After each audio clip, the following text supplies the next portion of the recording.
పెద్దన్న. నేను అలసాని పెద్దన. నేను భట్టుమూర్తి. నేను దూర్జటి.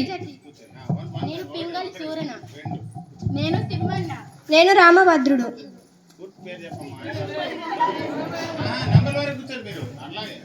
నేను రామకృష్ణుణ్ణి. నేను మాదయ్య గారి మల్లన్నని.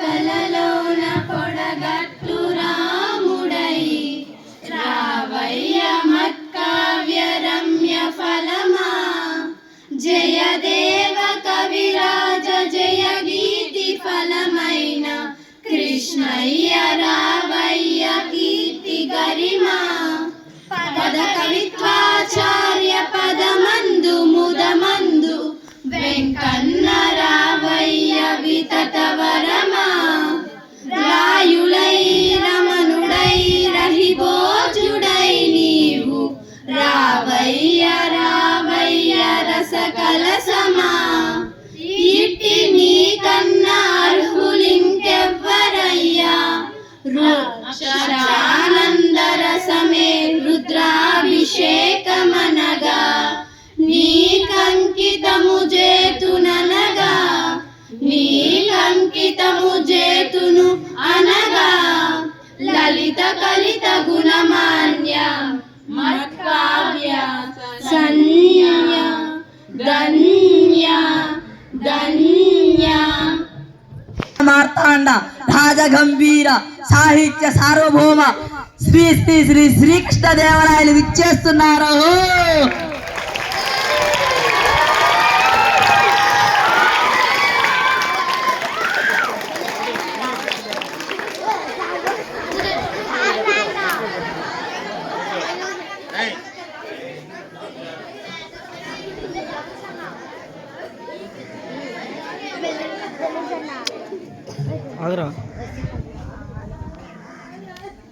కవి మిత్రులకు, పుర ప్రజలకు, పెద్దలకు అందరికీ ఈ భువన విజయ సభ సగౌరవంగా ఆహ్వానం పలుకుతోంది. ఈనాటి ఈ కార్యక్రమంలో దత్తపదులు ఉంటాయి, మన అష్టదిగ్గజ కవులు పూరించేటువంటి సమస్యాపూర్ణాలు ఉంటాయి, గమ్మత్తైన పద్యాలు ఉంటాయి, అనేక చమత్కారాలు ఉంటాయి. కాబట్టి మీరు వీణుల విందుగా ఆస్వాదిస్తారని ఆశిస్తూ భువన విజయ సభను ప్రారంభించడం.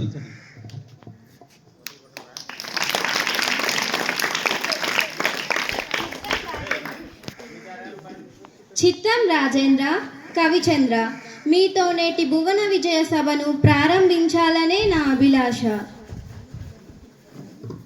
మీ ఆలోచన నిజమే పెద్దనామాత్య. కానీ ప్రభువుల ఏలుబడిలో ఇన్ని భాషలు ఉండగా తెలుగు భాషపై ఇంత మక్కువ చూపడానికి గల కారణం ఏమిటో? అదేమిటి సూరణ కవి? మందార మకరందములు జాలు వారి తెలుగును ఇష్టపడిన వారుందిరా. తెలుగు అందువా తెలుగు తేలయన్న దేశము తెలుగేను, తెలుగు వల్ల ఉండ తెలుగు కండ ఎల్ల నృపులు గొలువ ఎరువవే బాసాడి దేశ భాషలందు తెలుగు లెస్స, దేశ భాషలందు తెలుగు లెస్స.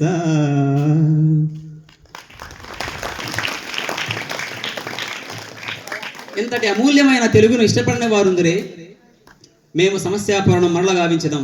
ముందుగా అష్టదిగ్గజ కవులు మీరు ప్రారంభించండి. పెద్దనామాత్య, కురువృద్ధులు, పెద్దలు, ముందుగా మీతోనే ఈ సభను ఆరంభించదాం. మీ సమస్య. అగ్రజానుజులైరి అనుజాగ్రజులుగన్. ఆహాహా, ఏమి సమస్య?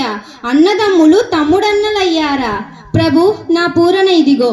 పుష్యమిన్ భరతాఖ్యుడు పుట్టినాడు, మొనసి లక్ష్మణుడు ఆశ్లేష పుట్టినాడు. భరత లక్ష్మణ క్రమమిది ఎరసి చూడ, అగ్రజానుజులైరి అనుజాగ్రజులుగా, అగ్రజానుజులైరి అనుజాగ్రజులుగా. అద్భుతం. ఎలాగూ ఇన్నాళ్ళు మేము రామ లక్ష్మణ భరత శత్రుఘ్నులు అని విన్నామే. వాస్తవానికి భరతుడే పెద్దవాడన్నమాట. చాలా చక్కగా పూరించారు పెద్దనామాత్య. తదుపరి భట్టుమూర్తి మీ వంతు. కరినెత్తుకపోయి ఎలుకలు కలుగుల దినియం, కరినెత్తుకపోయి ఎలుకలు కలుగుల దినియం. దీనిని పూరించండి కవి. పల్లె జోనులకు సుపరిచితమైన సమస్యనిచ్చారు మహారాజా. కరుల చిలుకలెద్దులు సర్కరతో నొనరించి ఆర్చ, కడన్ బెట్టుడుచో కరిమరిచే వర్తకుండు, ఆకరి నెత్తుకపోయి ఎలుక కలుగుందినయున్, ఆకరి నెత్తుకపోయి కలుక ఎలుగుందినయున్. ఆహా, ఎంత అద్భుత పూరణ! ఎలుక ఏనుగును ఎత్తుకొని పోగలదా? ఆ ఏనుగు రంధ్రంలో పట్టున. హహహ! ఏనుగలు, ఎద్దులు, చిలుకలు మొదలైనవి చక్కెరతో చేసిన బొమ్మలు. వ్యాపారి పగలంతా వీటిని అమ్మాడు. సాయంత్రానికి కొన్ని బొమ్మలను ఎత్తిపెట్టి ఏనుగు బొమ్మను మరిచాడన్న దీని భావం వినుల విందుగా ఉంది.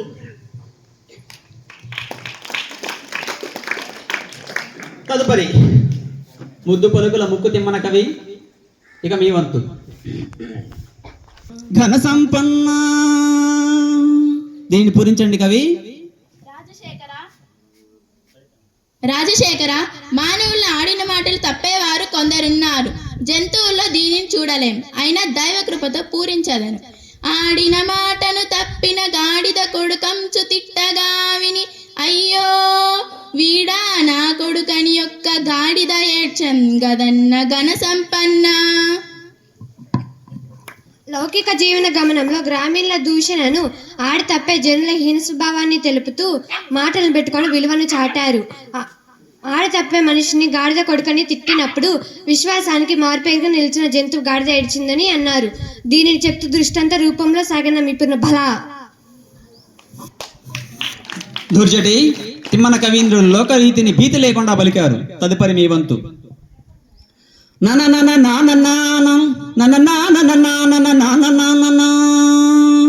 పూరించండి కవీంద్ర. ప్రభు, అక్షర విన్యాసం తప్ప అర్థం లేని సమస్య ఇచ్చారు. అయినా చక్కని పూరిన కావిస్తాను. నిన్ను నిన్ను నిన్ను నిన్ను నిన్ను నిన్ను గని లయతాల సంగతుల గాన కళా పరిపూర్ణ మానసమ్మున పలుకుని రాగమల మోదమనల్లుచు పలుకు నిట్టులన్ నన నన నాన నాన నన నాననా. బలా శ్రీ కాళహస్తీశ్వరం వరప్రసాదం కవిత్వంగా పొందిన దుర్జటి భువన విజయ కవులను చూచిన జానపదులు మన కవుల కావ్య సాహిత్యాన్ని, మన సభా గొప్పతనాన్ని గూర్చి పొలం పనులు చేసుకుంటూ కూడా లయతాళానికి అనుకూలంగా మిక్కిలి సంతోషంతో కూని రాగలు అల్లుకునే స్థితిని మా కళ్ళకు కట్టితివి. పనిలో పాటలతో పాటు పద్యాలు పాడుకునే వైఖరి అద్భుతం. చక్కగా సెలవిచ్చారు కవీంద్ర. రామకృష్ణ, ఎగట కవి. మీ పదగుంఫనాన్ని మేము ఎరుగుదాం. అయినా సభికులందరి కోరిక మేరకు మేక తోక అను 2 పదాలతో ఒక శేష పద్యాన్ని పూరించగలరా కవి? మమ్మేలిన దేవరా, మమ్మ ఆదేశిస్తే కాదంటాను. ఆలకించండి మహాప్రభు. మేక తోకకు మేక తోక మేకకు మేక, మేక తోకకు తోక తోక మేక, మేక తోకకు మేక తోక మేకకు మేక, మేక తోకకు తోక తోక మేక, మేక తోకకు మేక తోక మేకకు మేక, మేక తోకకు తోక తోక మేక, మేక తోకకు తోక మేక మేక తోక, తోక మేకకు మేక మేక తోక, మేక తోక తోక తోక తోక తోక మేక, మేక తోక తోక తోక తోక తోక మేక, మేక తోక తోక తోక తోక తోక మేక, మేక తోక తోక తోక తోక తోక మేక, తోక మేక. బలిరే. మేకల కాపరి అడవికి మేతకాయ మేకలను తీసుకోబోతున్నాడా? ఒక మేక ముందర పోతుందా? ఆ మేకకు తోక వెనకాల ఉంటుందా? ఆ మేక తోక వెనుక ఉంటుందా? ఇలా దట్ట పదాలతో చక్కగా చిక్కగా చెప్పారు. శభాష్ రామకృష్ణ కవి. రామభద్ర, తదుపరి మీ వంతు. గోలకొండ, మూలముండ, పూలదండ, కొత్తకొండ ఈ పదాలతో భారతార్థంలో ఒక సమస్యను పూరించెదరా? చిత్తం మహాప్రభు, రామభక్తుడైన నాకు భారతార్థ పూరణనిచ్చారు, పూరణ చేసెదను. ఓయి కురురాజా, నీ కొడుకు ఉత్త గోలకొండవల నుండు వినుమూలముండదింక బండరమ్మున గెలిపింతు పాండు సుతులన్ నురమునన్ పూలదండ రేగు ఒత్తకుండా. ఓయి కురురాజా, నీ కొడుకు దుర్యోధనుడి ఉత్త గోల కలిగిన మనసు, ఆకారంలో కొండలాగా ఉంటాడు, బుద్ధి బలం లేనివాడు. నా మాట వినుము, యుద్ధం వస్తే సర్వం నాశనం. సమరంలో ధర్మానికి బద్దులైన పాండవులు గెలుస్తారు, నీ కుమారుడు మరణిస్తాడు. అద్భుతమైన పోరాటం చేశారు కవీంద్ర. ఎలాగో రేకు వత్తకొండ అని చెప్పారు చూడండి, అమోఘమయ్యా మీ పూరణ. భండనమ్మున గెలిపింతు పాండు సుతులం, భండనమ్మున గెలిపింతు పాండు సుతులం పురమునన్ పూలదండ రే కొత్తకొండ. ఆహా, కృష్ణ పరమాత్ముడు చెప్తున్నాడు, యుద్ధం అంటూ జరిగితే పూలదండకున్న రేకు వత్తకుండా నలగకుండా యుద్ధం గెలుస్తారు పాండవులు అని సంధి చేయడానికి ప్రయత్నం చేస్తున్న సందర్భంలో బహుచక్కగా పూరించారు అమాత్య. తదుపరి స్వరణామాత్య, మా ఆరాధ్య దైవమైన శ్రీహరిని కీర్తిస్తూ మీరు ఒక శేషపద్యాన్ని చెప్పగలరా అమాత్య? శ్రీహరి భక్తి నికాయ శ్రీకృష్ణ దేవరాయ కోరినట్లే వినిపిస్తాను.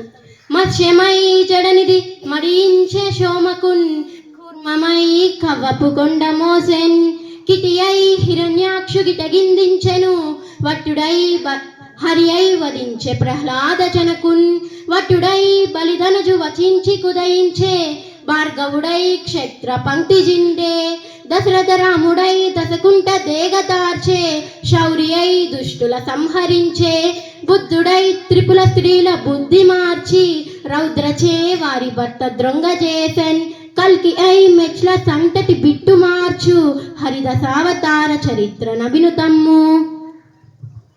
మళ్ళీ రే, ఎంత చక్కగా సెలవిచ్చారు అమాత్య. దశావతారాలు, ఒక్కో అవతారంలో మత్స్యావతారం, కూర్మావతారం, వామనావతారం, నరసింహావతారం, రామావతారం, కృష్ణావతారం, బలరామావతారం, బుద్ధావతారం, కల్కి అవతారం, అన్ని అవతారాల్లో ఒక్కో అవతారంలో ధర్మ సంస్థాపనార్థమై ఆ దేవదేవుడు ఒక్కో రాక్షసుని సంహరించాడని పద్య రూపంలో ఎంతో చక్కగా చెప్పారు. బళ మీ అభినందన స్పందనకు నా వందనం మహాప్రభు. మహాప్రభు, వచ్చే దారిలో ఒక జానపదుడు ఒక సమస్యనిచ్చారు, మీరు అనుమతిస్తే మీకు ఇస్తాను. తప్పకుండా కవి, సభారంభంలో మీకు మాట ఇచ్చాము కదూ, అటునే సమస్యనివ్వండి. ప్రభు అందుకోండి. అందరూ నందరే మరియు నందరూ అందరే, అందరందరే. అది సంగతి, ప్రభువుల వారికి ఇవ్వదగిన సమస్య. కొందరు పాండితీధనులు, కొందరు నాగరకులు, వదావదులు, కొందరు చాతురీ ప్రియులు, కొందరు నీతికి భూతికి సిద్ధహస్తులు, కొందరు నాయకులు మరియు కొందరు గాయకులు, అందరందరే ఈ జట, అందరూ అందరే, అందరే.